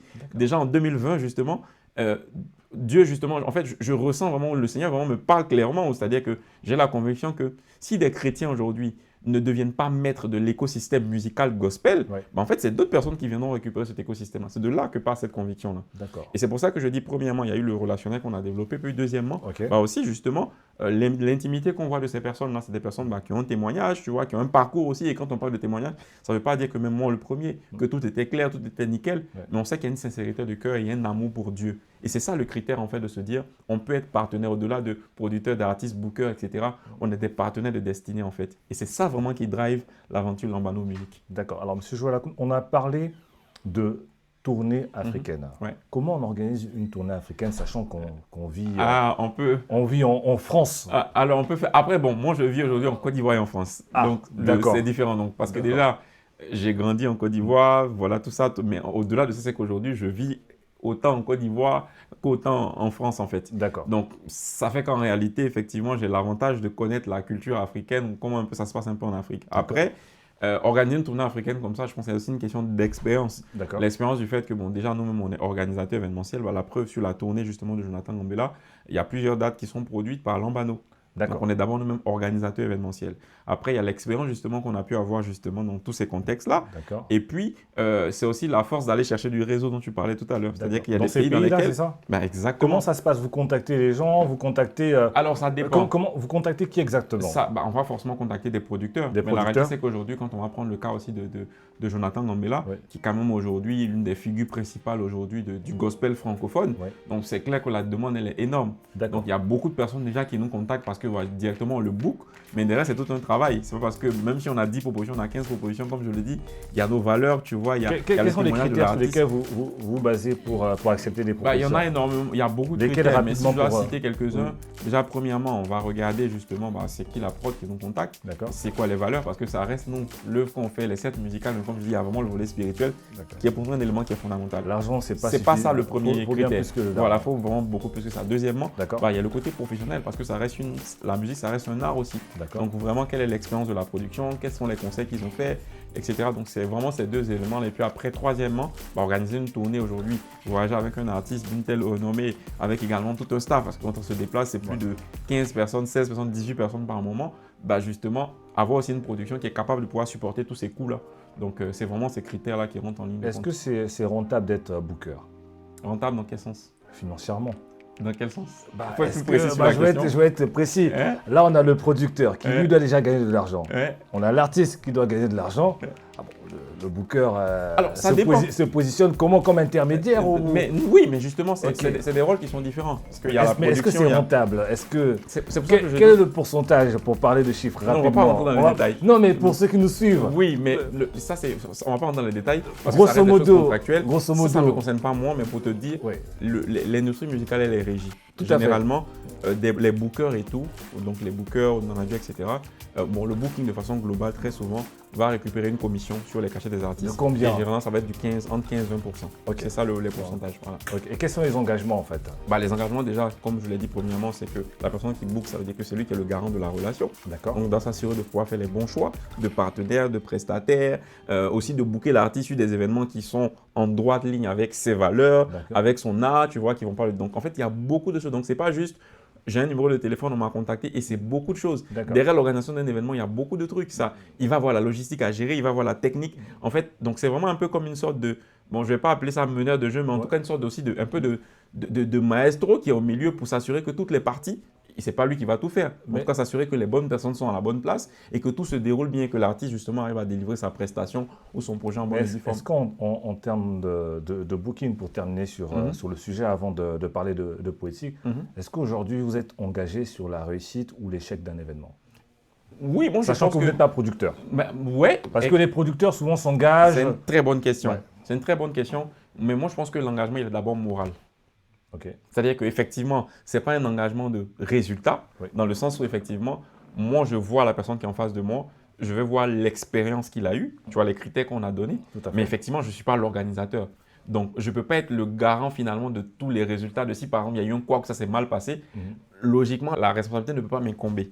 Mais la vérité aussi, c'est que pour moi, il y a une responsabilité, c'est une question d'éthique, donc de moralité, de se dire, bah, en fait, si un événement ne se passe pas bien, forcément, au fond de moi, je me dis, bah, en fait, il y a quelque chose que j'aurais pu mieux faire, ou j'aurais pu anticiper. Après, effectivement, bah, c'est pas toi qui finance le concert, c'est pas toi qui envoie les prestataires techniques et tout, tu n'es pas garant de tout ça, mais tu t'assures en tout cas au maximum que, en ce qui est de ta responsabilité, l'artiste soit dans de meilleures conditions et l'équipe aussi soit dans de meilleures conditions et que le nécessaire soit fait. Donc, je dirais que effectivement, il y a un engagement qui est plutôt moral, mais sur les résultats, effectivement, c'est pas voilà la personne qui va prendre la plus grande responsabilité. Donc, c'est bien noté.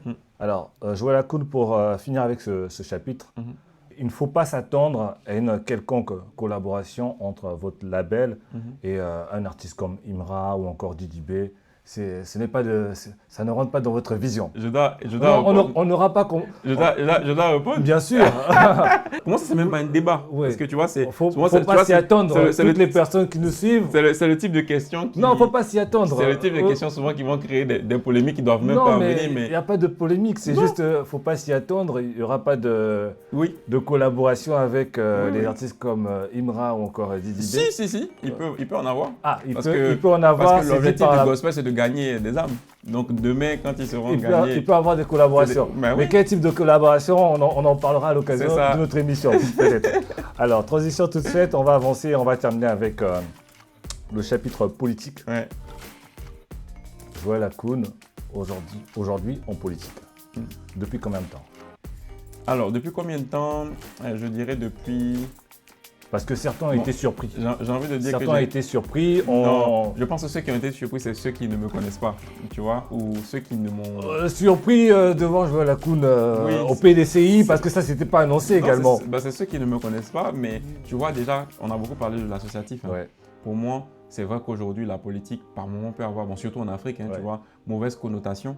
Mais quand tu regardes finalement tout ce qui est fait dans l'associatif et que tu regardes, les enjeux sont différents. Ouais. Effectivement, les risques aussi sont différents, etc. Il faut dire les choses clairement.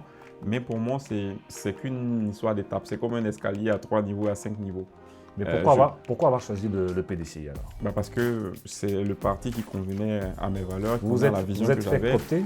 Non, j'ai pas. Le fait, quand tu dis fait coopter, je pense que le principe de la vie, même en entreprise, le fait de se faire coopter, c'est pas une mauvaise chose. Est-ce que ça a été le cas? Forcément, pour moi, pour la position en tout cas que j'ai pu avoir un peu de temps, je ne peux pas dire, ce serait pour moi, ce ne serait pas humble, tu vois, de dire que je ne me suis pas fait coopter. Par qui alors? Non, je ne dirais pas. Non, mais on peut être clair ici. Je ne dirais pas parce que je ne parle pas des choses privées. Mais ce que je peux dire, c'est que, tu vois, dans le principe de la cooptation, c'est comme tu as vu tout à l'heure, tu as parlé de la politique. Oui. On a on a une connotation qui est mauvaise. C'est-à-dire que, Ok. alors qu'aujourd'hui, toi aujourd'hui, tu as été business développeur pour beaucoup d'entreprises. Oui, bien sûr. L'un de tes rôles, c'est de coopter aussi des profils. Je suis Donc, d'accord. on copte les bons profils. Bien sûr. Et On je ne me suis copte fait pas. coopter également à plusieurs occasions. Exactement. Bien Donc sûr. aujourd'hui, pour que moi, j'ai l'honneur, je le dis comme ça, Ouais. tu vois, et de pouvoir rencontrer le président de Tiam, c'est parce que quelqu'un m'a coopté, quelqu'un m'a recommandé. D'accord. Tu vois, donc après, oui, que je rigolais quand je ne le dis pas, mais ça, je l'ai déjà dit dans plusieurs interviews. Il s'agit de qui alors? On va le Michel, dire. Michel Alexis Nguessan, qui D'accord. est aujourd'hui voilà, conseiller spécial du président. C'est cette personne-là qui m'a d'abord fait confiance, D'accord. qui m'a vu à l'épreuve aussi, tu vois, parce que j'ai servi mon parti pendant plusieurs mois, pendant plusieurs années, et qui a créé du coup cette connexion-là. Donc, c'est quelque chose qui est totalement assumé. Alors, vous avez parlé de Tidjane Thiam Oui. tout à l'heure, le président Du du PDCI. parti. Ouais. Alors, comment s'est passée cette rencontre, la première rencontre avec le président de votre parti? Alors, la première rencontre, déjà avec le président, c'est tellement simple que en fait, je ne trouve même pas les mots pour expliquer. Parce que, et ça, vraiment, ce n'est pas pour faire de la publicité. Hein. Ouais. Et je dis, en tout cas, j'ai rarement vu, ce n'est pas pour encenser, pour faire de la personnification. Ouais. J'ai rarement vu, tu vois, des personnes de se rendre à une telle simplicité. Tu vois, et c'est un peu ce que j'expliquais tout à l'heure, c'est que moi, j'ai commencé d'abord à servir justement au PDCI, à travailler parce que je crois en la vision, en tout cas du PDCI, en la vision de changement, en la vision de progrès, etc. En plus, aujourd'hui, avec le leader, le président Thiam qu'on a. Et donc, au bout justement de quelques mois, de quelques années et tout, forcément, j'ai eu l'opportunité parce que je fais de la com, comme tu sais, Bien sûr. parce que mon travail était apprécié, j'ai eu l'opportunité justement de pouvoir le rencontrer dans le cadre justement des émissions et tout. Et ça a été la première rencontre, mais vraiment d'une telle simplicité. Et il est arrivé, il nous a vraiment mis tous à Qu'est-ce qui l'aise. vous a le plus marqué? C'est son humanisme et sa simplicité. C'est-à-dire qu'à la première rencontre déjà, pour te donner une anecdote, Ouais. et ça c'est quelque chose que moi j'ai appris de lui, tu vois, aujourd'hui, que j'essaie même de pouvoir garder. La première fois, il me voit avec l'équipe justement avec qui j'étais, Ouais. mais il a demandé le prénom de tout le monde, déjà pour commencer. Mais ce n'est pas ça le plus important, parce que tu peux demander le prénom et oublier. Mais la seconde fois où on s'est vu, il connaissait le prénom de tout le monde.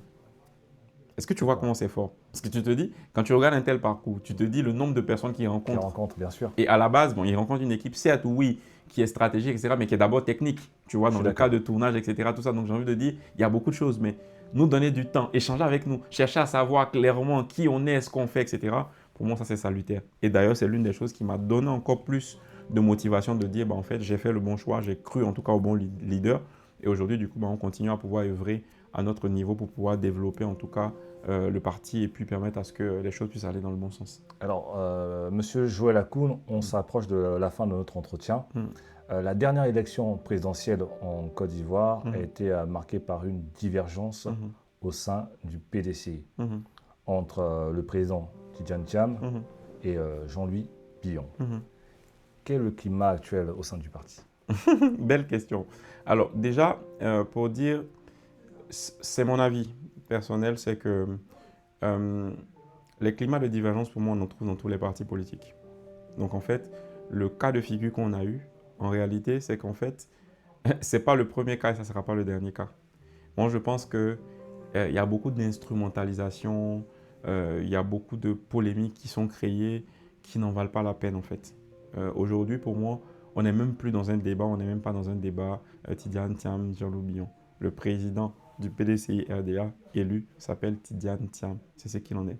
Et depuis son élection, pour ce que j'ai vu et ce en quoi je crois et ce à quoi on a assisté, je crois et je vois qu'il a toujours travaillé à réunir toutes les forces vives du parti pour que le PDCI en tout cas puisse vraiment redorer son blason. Maintenant, j'ai envie de te dire qu'un leader, et c'est pareil, hein, à toute échelle, tu as été président d'association, j'ai été président d'association, etc.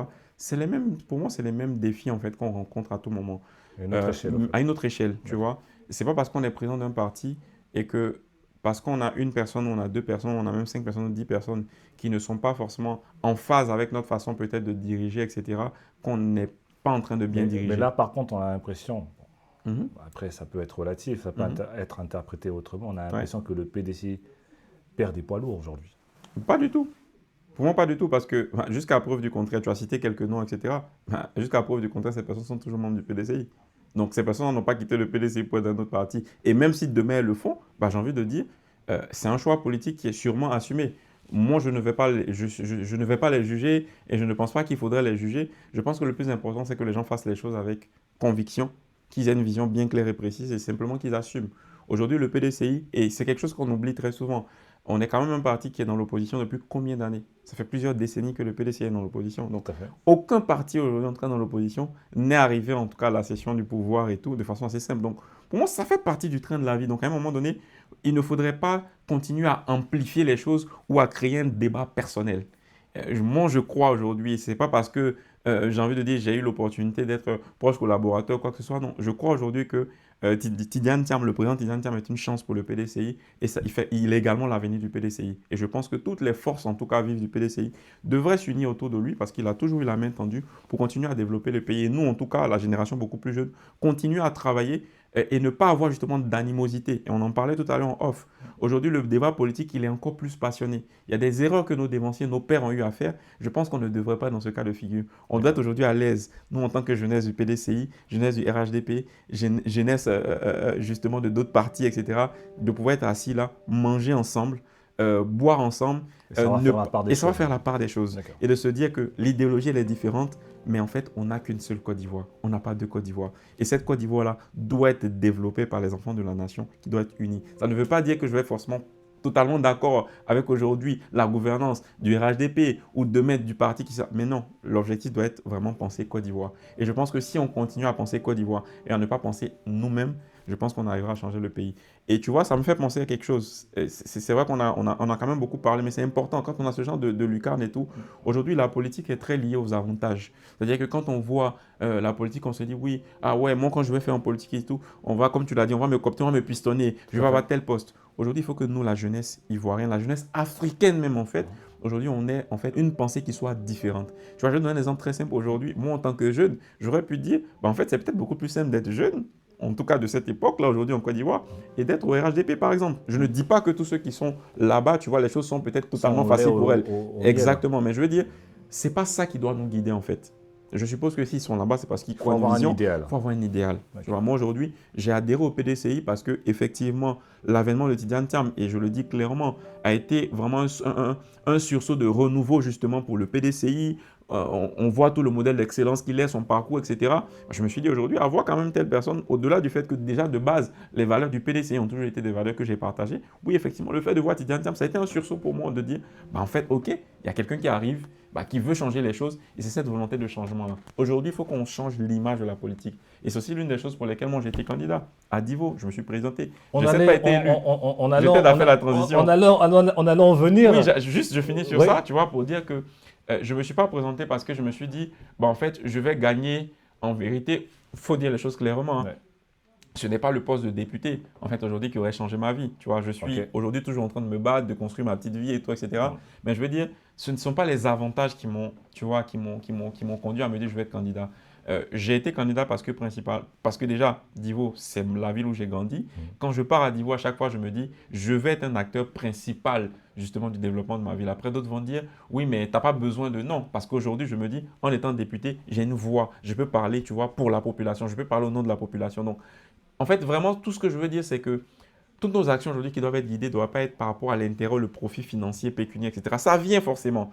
Et aussi, comme on le dit chez nous au pays, on ne travaille pas pour devenir mouton. Oui, mais ce n'est pas ça, tu vois, le mobile. Exactement. C'est-à-dire que, et c'était la même chose. Je ne me présente pas parce que je sais que mon derrière, je vais gagner ça. Non, je me présente d'abord parce que j'ai une vision. Et cette vision-là, c'est d'être utile aux autres, c'est de pouvoir servir. Je pense que c'est ça le vrai sens de la politique. Alors, Joël Akoun, on est pratiquement à la fin de cet entretien. Est-ce que vous vivez mal l'échec de Divo? Là, je parle des législatives de décembre 2025. Est-ce qu'on le vit mal aujourd'hui ou bien on est passé à autre chose? Alors déjà, je ne considère pas ça comme un échec. Déjà en premier. Donc, comment vous le considérez-vous? Je le considère vraiment ça comme un apprentissage. Et tu vois, très souvent quand on dit ça, les gens se disent ouais, bon, ça c'est les slogans, mais non. Tu vois, même dans cette élection-là, j'ai envie de dire, le capital humain que j'ai gagné, tu vois, et j'ai envie de dire même pour ce que je vise, tu vois, pour ce à quoi, en tout cas, ce à quoi je réfléchis, tu vois, le fait de vouloir aider les gens, je pense que je n'aurais pas été candidat, je ne serais pas peut-être, tu vois, aller dans des endroits, tu vois, où peut-être j'aurais jamais eu l'idée de dire, bon, ok, je vais en vacances à tel endroit, même si je suis né à Divo, hein, tu vois, les villes, Divo aujourd'hui, c'est 300 000 habitants. Tu vois, c'est une grande commune, plus de 80 000 électeurs, donc je veux dire, par exemple, tu vois, même en vacances simplement, je ne me serais pas dit, bah, je vais dans tel village qui est, tu vois, à l'opposé là-bas. Le fait d'avoir été candidat, ça m'a permis d'être encore beaucoup plus proche des réalités de ma ville, en fait. Joël Akoun, ce sera ma dernière question pour terminer notre entretien. Est-ce que en décembre 2025, vous estimez, aujourd'hui avec un peu de recul, que c'était de la précipitation? Pas du tout. Parce que déjà, pour te dire, et vraiment encore en toute transparence, c'est que, tu vois, moi je pense qu'il y a certaines choses qui sont juste des conséquences de plusieurs actes qu'on pose. Effectivement, certaines personnes m'ont vu candidat, ça a été peut-être une suppose ou un choc, mais pour toi qui me suis, Ah oui, pour d'autres bien sûr. personnes, savait déjà que, en fait, quelques années avant, Joël Lacoune avait lancé le mouvement Soleil de Divo. Tout à fait. Pas forcément avec une ambition de dire je vais être candidat, mais justement avec créer déjà toute une certaine cellule, tu vois, un mouvement justement qui était déjà en train de travailler pour le PDCI à Divo et justement pour la session au pouvoir du PDCI en 2025 à la présidentielle et tout. Donc en fait, ça a été pour moi quelque chose qui était juste une continuité d'action que j'avais commencé à faire. Et pour moi, justement, j'y ai cru jusqu'au bout parce que je pense que j'avais là, en tout cas, non seulement le potentiel, mais en tout cas, la possibilité de gagner cette élection. Ça ne s'est pas fait. Ça a été un apprentissage. Peut-être pas, je vais me permettre de le dire. Mais forcément qu'on ne gagne pas. Peut-être pas les moyens, parce qu'on a vu Joël Lacoune également dire, bon, faire une élection, participer à une élection, c'est distribuer des billets de bons pour... il y a deux choses. Si je peux me permettre, comme on dit, on est pratiquement à la fin, pour quelqu'un comme Joël Lacoune, qui a quand même fait ses classes, je peux le confirmer. Bon, certains ont été surpris de voir qu'il découvrait le système de distribution des billets de bons. Alors, on était un peu surpris. Je pense qu'il y a une vraie erreur. C'est laquelle? Il y a une vraie erreur parce que tu vois, justement, quand tu dis découvrir, ça veut dire que c'est à ce moment précis-là qu'on s'est rendu compte que c'est un peu un drip ça le système. J'ai jamais dit que j'ai découvert pendant l'élection. D'accord. Tu vois, quand on peut reprendre encore la séquence, j'ai vraiment partager l'expérience du vécu, du réel, tu vois, des personnes qui découvrent une élection. Parce que déjà, pour dire de façon très simple, l'élection législative, j'étais 7 candidats, mais ce n'est pas ma première élection. Tu l'as suivi toi-même. Tout à fait. Ça faisait j'étais peut-être à ma 4e élection depuis 15 ans. Tout à fait. Législative, municipale, etc. C'est pas du tout une surprise. Ce dont j'ai parlé, c'est vraiment les réalités et surtout l'amplification même au fil des années. D'accord. Il y a une nuance. Okay. Donc, je n'ai pas découvert, mais je donne un constat qui est réel. Et surtout, en donnant ce constat-là, ce n'est même pas par rapport à moi, ou ce n'est pas une amertume de se dire, en fait, comme je n'ai pas gagné, non, pas du tout. C'est aussi justement pour aider à préparer d'autres personnes demain de se dire qu'en fait, aujourd'hui, une élection, tu as posé la question par exemple tout à l'heure par rapport à l'association, c'est un tout comme on gagne une élection. Donc aujourd'hui, même moi, je peux être candidat demain, je peux ne pas être candidat, etc. Mais l'approche, tu as forcément plus de préparation par rapport aux enjeux, par rapport aux réalités, c'est simplement ça. C'était juste un partage des réalités. Exactement. Et non, c'était pas une manière de dire exactement, c'est ça. Sinon, était surpris. Je veux dire, j'ai grandi en Afrique. Bien sûr. Je viens d'Afrique. Tout à fait. Donc, c'est pas pour tirer ou quoi que ce soit, mais on connaît aussi les pratiques. Tu vois, mais et le fait aussi d'en parler justement, c'est non seulement pour ça, mais c'est aussi justement pour éveiller les consciences. Et qu'à un moment donné, les gens ils comprennent qu'en fait, les élections, là, on joue justement la destinée des nations. Donc en fait, c'est aussi toujours ça. Et tu vois que tout le long de mon discours, j'ai beaucoup parlé de ça, c'est que faut jamais penser à moi, ce que je gagne moi dans ma poche. Est-ce que ce que je gagne moi aussi dans ma poche, oui c'est vrai, c'est mon bien-être, c'est ma famille, mais est-ce que ça contribue à ne pas priver d'autres personnes de leur liberté? Ça c'est important. Merci beaucoup Joël Lacoune, nous sommes à la fin de notre entretien. Un mot de fin pour toutes les personnes qui nous suivent? Déjà, merci encore pour l'invitation. Je pense que c'est vraiment une super belle opportunité et c'est aussi vraiment de telles initiatives à encourager parce qu'on ne se rend pas compte, mais non seulement c'est du temps, mais au-delà de ça, c'est aussi des frais. Donc, faire ce type de projet-là sans justement penser au fait d'avoir peut-être un gain pécuniaire, etc., tout ça, moi je pense que c'est salutaire. Donc déjà, j'aimerais vraiment te remercier. Je suis super heureux aussi parce que c'est la première fois, je pense qu'on arrive à partager. On a parlé pendant longtemps. Donc les gens qui vont voir 1h30, 1h40 d'émission, ils vont nous excuser. Ils vont nous excuser. Mais je pense que vous. C'était vraiment important de pouvoir se livrer vraiment à cœur ouvert comme ça. Donc moi, je pense que c'est vraiment des initiatives, je ne dirais même pas à encourager, mais vraiment à soutenir. Voilà, soutenir nous en étant jeunes. Et puis vraiment, si j'ai un mot de fin, c'est vraiment ce que j'ai dit durant toute l'interview. C'est déjà, je pense que nous, on est jeunes, mais il faut vraiment croire en soi. Quand on dit croire en soi, ce n'est pas juste des slogans. C'est vraiment croire au fait qu'on peut être jeune et puis vraiment être des modèles et transformer, vraiment apporter de la valeur. Deuxièmement, c'est qu'aujourd'hui, on est dans une société, parce qu'on vit en société. Tu vois, on n'est pas, Dieu nous a créés en société, on est plusieurs. Donc, on doit travailler toujours en pensant collectif. Quand je pose un pied, quand je pose telle action, est-ce qu'on n'est pas en train de spolier l'autre? Est-ce qu'on n'est pas en train de priver l'autre de ses libertés? Toutes ces choses-là, c'est aussi ça qui nous permet de pouvoir être de meilleures personnes. Parce que la vraie essence de la vie, moi je le dis, c'est d'être utile aux autres. Et puis, ne pas aussi justement s'arrêter sur les échecs. Tu vois, tout à l'heure, tu as parlé de l'embano, etc. Moi, je ne considère même pas être aujourd'hui à 20%. de là où Lambano doit être. Je me considère aujourd'hui toujours comme un jeune entrepreneur. Quand je me pense, je dis que je suis un jeune entrepreneur parce que je pense que j'ai encore beaucoup de classes à apprendre. Que ce soit même de jeunes comme moi, il y a beaucoup de modèles aujourd'hui, tu vois, en Côte d'Ivoire dans l'entrepreneuriat. Tu vois, quand on prend aujourd'hui Nalis Niapa, tu vois, aujourd'hui Aliwa. En fait, il y a beaucoup de personnes aujourd'hui pour moi qui ont déjà accompli des choses encore plus grandes. Donc, c'est vraiment s'inspirer de ces personnes-là, valoriser nos champions aussi, tu vois, qu'on a, et puis dépassionner les choses, tu vois, et puis ne pas penser au fait de, bon, lui, aujourd'hui, comme il est en politique, non, ce n'est plus mon ami, non, ça, c'est une mauvaise façon de penser. Et vraiment, c'est ça que je voulais dire pour terminer, et puis vraiment, ça a été un plaisir d'être sur ce plateau. Monsieur Joël Akoun, on est à la fin, merci pour ce mot de fin, petit exercice, et en une phrase. Quelle est l'ambition de Joël Akoun en politique en une phrase?